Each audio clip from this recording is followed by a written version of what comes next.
Okay, welcome back to the CQC Spring 2025 Cube Designer interview. And I'm pumped up to have you here, Jeff. We got Jeff I'm happy to be Kruch here. we got Jeff Kruchkow as the cube designer for the Synergy Cube. Yep. So I'm glad to have you here. I'm glad you're glad to be here. And let's jump into the questions and the conversation.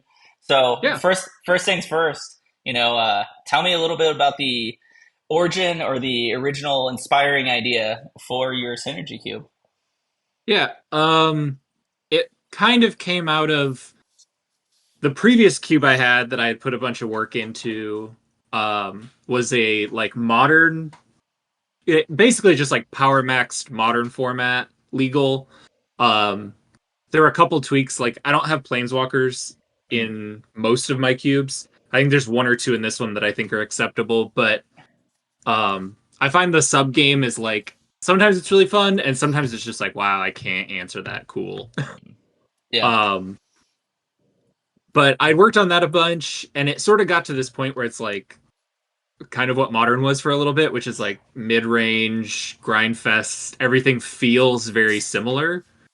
Even like your white aggro decks are like drawing a million cards, and so I just wanted to build something different.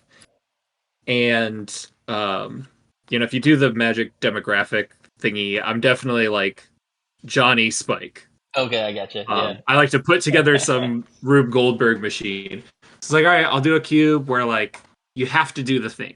No mid-range slop, no five color good cards.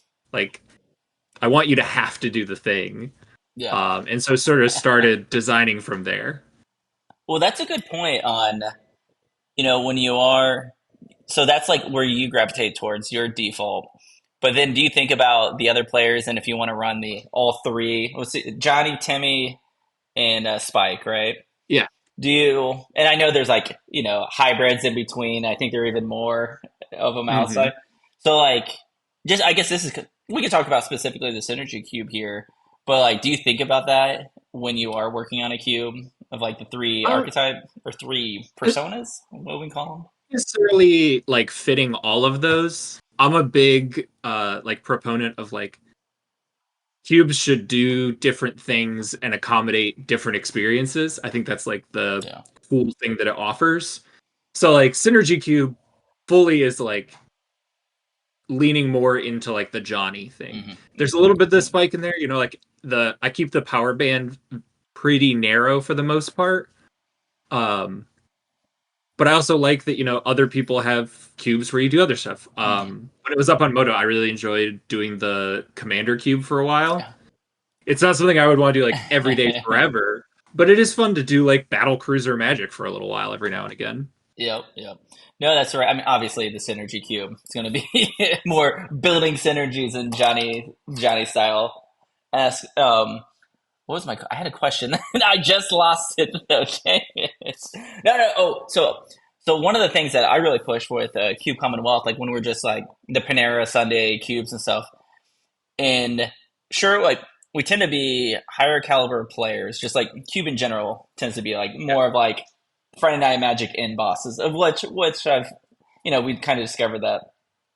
But then what I try to push is like winning is fun, right? You tend to have more fun when you're winning, but it's finding that balance of like still having fun when you lose, right? Yeah. So then I think the synergy cube, I've drafted yours, I think twice so far, and like every game, every match, just like did my deck do its thing? Did I draft? Did number one, was it a fun challenge to like, oh, I see this lane, let's try to get into it. So there's a fun challenge on that. And then once you do get into it, then like, does my deck do its thing? Can I pull it off?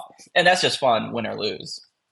Yeah, and that's a lot of what I was shooting for is like at this point I've been iterating on the cube for like a year and a half or Okay. so. And for a while there we were cubing just four-man pods, but probably like twice or more a week. So I've got a lot of games in, uh, just sort of like tweaking lots of little knobs to get you to that point. Mm-hmm. Like the removal, both in quality and how much of it exists in the cube total, is like very tuned so that like you don't just lose if your opponent plays a Sithis Harvest hand on turn two, Yeah. but also if you have too much, then you get into that space of like it's just about individual card power because you're never going to get it going. They're just going to keep Yep. breaking up your stuff, and you Yep. can't ever really put A, B, C together. Yep. Yep. So it's fun finding that balance of like Hmm. the density of threats there, or Yeah. the removal. Cool. So that's awesome. Like you've been working on it for a year and a half. So like as you've tweaked, turned some knobs. Have there been any like really tough decisions where like, oh, I love this. This is my pet card, but I got to take it out because it's too strong or just doesn't do the thing I want it to do. Yeah, I mean, I had to take out Enchantress's Presence, which I love. I'm a huge Enchantress guy. I've Are been you? Are you? playing like I played it in Legacy back in the day. I really like that archetype, but that was another one that was sort of a victim of like a bunch of the colors don't have access to disenchants. All right. And if you're anything slower than like aggro, it's really hard to climb out from behind an early Enchantress's Presence. It's just Totally. like play a guy, draw a card, play a removal spell, draw a card. And it's the gameplay was more frustrating than fun for the opponent. And I think ideally, obviously, like winning's more fun than losing, but ideally, it's still a relatively enjoyable experience for both players. And that often led to just like, I felt like I couldn't do anything. They drew their good card and I died. Yeah. Yep. So that was a bummer to cut. There's a bunch of stuff that I've tried and I thought it was sweet, and then no one ever drafted it. And so I'm just like, okay, I guess I'll cut it. Yeah. Um, Well, how'd you figure that out? Like just like like it's ending up in the last three cards of the packs or like the archetype yeah, or yeah. yeah, basically, I've played around with a bunch of different versions of four-player drafting. One of the runs I really like, I don't know that I think it like perfectly emulates eight-person, but from a designer point, I really like doing. I think we did 6 packs of 9, maybe it was 7 packs of 9, something like that. But the last two cards of a pack get burned. Okay. Yep. And so as a designer, it's really nice to see like what cards no one picked. Hmm. Sometimes it's just like, okay, there's 4 of us, there's 8 archetypes to draft. Someone's clearly not in Blink or whatever. It's like, okay, yep, the Blink cards are going last. But sometimes it's like, I'm pretty sure this person is in green red tokens, and they just like this card went last pick that I thought was like for that archetype. Okay. It's like, okay, either it's actually not good, or I think even if it is good, if it's not something that like relatively good players can look at and understand it's good, you probably should have something else. Yeah. Like Yeah. people, if they're not going to pick it, what's the point? Right. Right. Right. You wanted to basically try to get to every single card can Yeah, be played or wants to be played. Yeah. yeah. I'm a big like 360 Okay. fan. Yeah. I know some folks like make it bigger, and then you can have really bad cards and really good cards, and I'm like, no. 360, every card's good. Keep it tight so that if you're doing an 8-person pod, every card is going to be Hmm. open. You have potential, and as a player, that's good to know too. I guess Yeah. depends on what you're going for. So, kind of a tangent on your question here, and this is I haven't quite explored this idea in cube designing yet, in the cube playing and drafting. But how you mentioned you play 4 players, and then you could do the 315, or more common with 4 players. I've done the 5 packs of 9, right? Hmm. So you get more pack one pick ones, right? And then you said with the 4 player you did 5 packs. No, you did 7 packs of 9, or you did 5 packs of So, 11. I guess. it's like 7 of 9. The number I really like for 4 players, if you're doing it, is like either 7 sevens or 6 sevens. Okay. It's whether you want slightly more than 45 or slightly less than 45. Okay. But numerically, that wheels the same number of positions as a 15 does with 8 I players. see. Yep. So And it's that's like you get the same yeah. number of seeing the pack multiple times. Yep. And that's I actually had a conversation about that with Sage and I about his companion cube, where he got the original idea from the guy's name's Greg on his companion cube for the CubeCon, and Mhm. he always does 3 packs of 16, so that you can get 2 cards, right? Or Right. make sure that goes around, right? I was like, that might actually be a better standard than us doing 3 packs of 15, but it just Yeah, depends. the last pick going to the person who opens it is like kind of makes more sense. Yeah. I don't know, I like playing around with the format of how you draft. I feel like yes, retail limited is good. Obviously there's all these years of experience that like this works out pretty well. But I think also like it doesn't hurt to play with it. Hmm. And sometimes I think different cubes are better served with different numbers of cards. Yeah. Yeah. Like your vintage cubes, your pauper peasant, the like not even if they're fully power max, but just the like good cards cubes, I think generally are more fun the less cards you have Hmm. Hmm. because your decisions matter more and you're gonna have playables. The cards are all good. Yeah.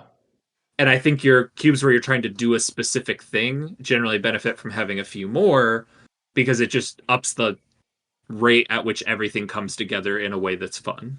Yep.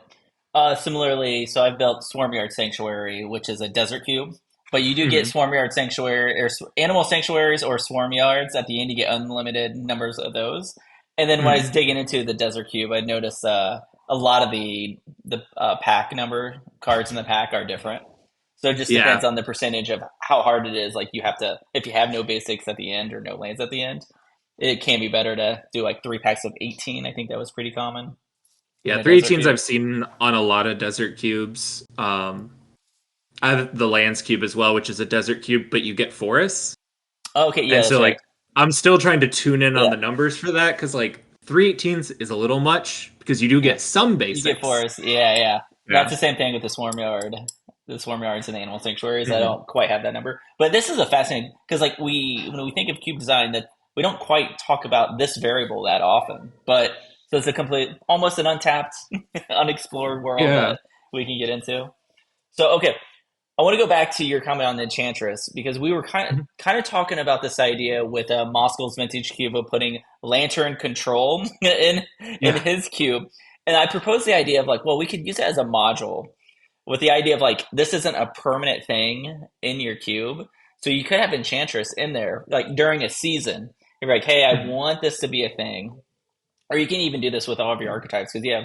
I guess we haven't talked too much about the synergy cube, but you have 10 different archetypes in there, right? You don't have to go through them all Yeah. right now, though. But that could be an angle that's like, hey, this is the blue white blink, but let's take this out for another, different archetype or different module. Have you ever played Mhm. around with that with the module idea with cubes? I've thought about it. Less for the synergy cube and more for the lands cube. Mm. With like there's deserts and gates in there, and like oh those could be a thing I put in or take out. Um, I do kind of like the idea of that with synergy cube as a way to keep it fresh. Is like changing out Mhm. what blue white does. Design wise, it would be a huge pain just because Yeah, it's not just the gold cards, right? It's yeah, like this subset of the blue cards, but yeah, not these ones because these also work in the scales deck. And it's like, okay, which ones do yeah, you yeah. pull out? And like which, yeah, yeah, exactly. Because that's like the fun part of like trying to find a card that does fit into the archetype, but it could splash into this other card, or like trying to get the density of the use, or like density of density of play potential of one card in multiple decks. So then this is really fought after during the draft. Yeah, Yeah, it makes spoiler season, and this is like I think more people design weird niche cube things. It makes spoiler season a lot more fun when you're like, it's not just like, oh, is this card good enough to keep up with, the best cards in Peasant or right. whatever. Some of it is like, oh, is this card like exactly what I specifically needed? Yeah. I remember for Tarkir, there's a card called Meringue River Regent. So it's 4 mana, Omen, draw 3, discard a card, Okay. and then it's like a 6 mana, big flying. When it comes into play, bounces 2 things. Yeah. And I saw that, and I was like, one of the archetypes in Synergy Cube is blue red polymorph, and I was like, this Mm. is the literally like a custom card for me. Like That's right. it's a creature that shuffles itself back in. It's card draw because blue red poly is like a control deck, and the creature is like big and value, but it's not like Emrakul where the game's just over if I put it into play, Right, right. which is something I am striving for with that is like good enough to polymorph into, but not quite like Archon of Cruelty where like if I do it on turn 4 the Game's game over. is done, we're done Yep, playing. yep, yep. No, you're right. That's perfect. Let's see. Tony played the polymorph deck against me when last time, and yeah, he popped off. So it's like that's such a fun deck, fun archetype, right? So like Yeah. that's like you're building towards it, hopefully you're not fighting it with anybody else during the draft. And sometimes you can figure that out, and then you're like, did I do the thing? But Yeah, yeah. yeah, that's amazing. That is a perfect card for your cube now. Yeah, it's cool to see things like that when I'm like digging through cards where I'm like, wow, this actually does like exactly this niche thing I need it to do. No, that's awesome. I love it. All right, man. Let's do. All right, so let's talk about people coming for CQC. They want to watch Mhm. us and prep to draft your cube. What would be something that's like maybe surprising that would catch them off guard? Like, oh, this is in this cube that you'd want them to be aware of, or just maybe something interesting. Yeah, the biggest one is that blue red is polymorph, Okay.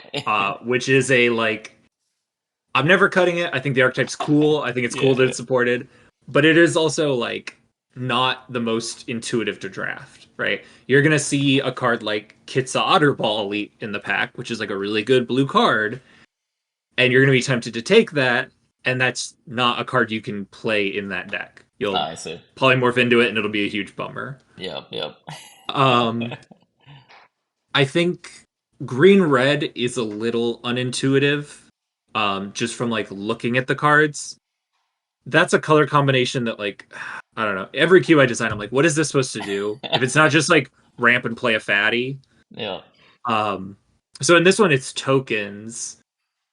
But I'm specifically trying to leverage cards like Cryptolith Right, Enduring Vitality, the green one. The green. Okay. Yeah. Um, I had Earthcraft in here at one point, but I didn't want people to think Squirrel's Nest is in here, so I cut Oh, it. okay. Yeah. But like making tokens and then using the tokens to ramp up into a big thing. Yeah. Could There's you go also like five? Xenagos. Oh yeah, then Xenagos. Because yeah, with the that produces any like your lands can tap for any color, right? With the The right yeah, crypto. Cryptolith and Vitality let your creatures tap for any color. Yeah, Yeah. yeah, yeah. So does that like if you're going in green red, that does that encourage you to want to try to go five color like big green, big cool stuff? Not necessarily five color, but you definitely get the ability to splash like singular big Okay. things. Yeah, that makes sense. Most of the fatties are specifically in blue red because I want them to be castable by polymorph. Yeah. So that overlaps nicely with like red green. Maybe you have like a blue duel or two blue duels, and you have an astral dragon that you're playing or something like Okay. that. Yeah, yeah. Cool. Yeah, yeah, I like that. All right, Yeah. so then are there any like you've been drafting it for a year and a half or so. Are there any like really awesome, memorable plays that have taken place? Um, That any of you're the times I've put astral dragon into play because I think that card's cool. yeah, yeah. That's one. Um, That's one that's I know it's the like it makes turns things into 3/3 flyers, right? yeah, For when it's it eight comes into mana. play, Yeah, it makes 2/3/3 flying copies of any copies. permanent in play. That's right. Yep, yep. So like I've copied Oblivion Ring with it, and like their Oblivion Ring and get two of their permanents. That's very Yeah. powerful. Um, I had to sadly Arcane Savant got cut, but that card is so sweet. I had an infinite combo in there with him that no one ever put together, and then he turned out to just be too good, so he got Yeah. cut. So I Yep. wish someone would have done that. So potentially update that in the future, right? Don't Yeah, tell anyone about it. You got to keep your eyes open for it. yeah. Get a sneaky like combo or something in there that someone can put together. Yeah, that's awesome. I love it. All right, cool. So, like, kind of last bit, any extra tips that someone coming in with, like, let's say they've gone to your Cube Cobra, they read the archetypes a bit, maybe look at the cards, but from that, that's the only experience. Any, like, little extra tips to prepare somebody to draft it? Uh, Prioritize cheap cards and prioritize removal. Removal is kind of obvious. That's like a general limited thing. But I think it's easy in the Synergy Cube where you're trying to put together this engine to get distracted by the cool payoffs. But the thing is, like, the whole cube is designed around that. There are Mhm. going to be more blue white blink cards. There are going to be more, like red white battalion cards. You don't really need any specific one. There's a couple that are above the curve, Goblin Bombardment or whatever. Mhm. But removal is both not super plentiful and important to have. And then cheap cards, again, a lot of the payoffs are a little more expensive. But the cheap stuff is often what's facilitating your getting there. You Mhm. know, I joke with like my local cube group at my house that like 3-bit inspector is the glue. He brings it all together. Yeah. It's just like I pick that Yeah. card so high Oh now. yeah. Thrame Inspector just gets better and better every time through the Yeah, years, right? Is it like it? You know, it seems unassuming, but it does so just does much. everything. Right on, right on. I love it. All right, Jeff, I appreciate it. I'm glad you're part of the event, and I think we're gonna have a lot of fun with it. Yeah, I think it's gonna be great. Thanks for putting everything together. Awesome. Thanks, man.